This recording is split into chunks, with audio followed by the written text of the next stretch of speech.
What's up mga ka-big boss? For today's video, gagawa tayo ng sasakyan. So, ang naging damage niya, naputol yung timing belt.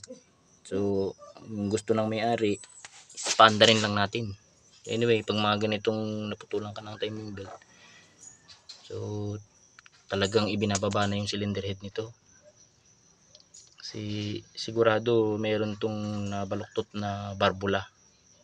So, dahil gusto ng may-ari is mapaandar lang for the meantime. So ito yung naputol niya, ang timing belt. Ito yung reason po bakit naputol yung timing belt niya. So sa water pump, umalog yung bearing ng water pump. Yun yung naging reason.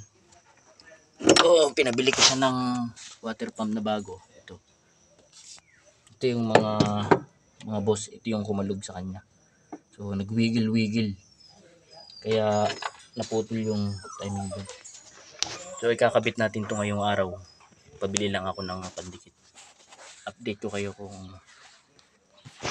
matapos na itong gagawin natin mga boss. So follow, like, and share lang para maraming matutunan yung mga boss natin. Salamat.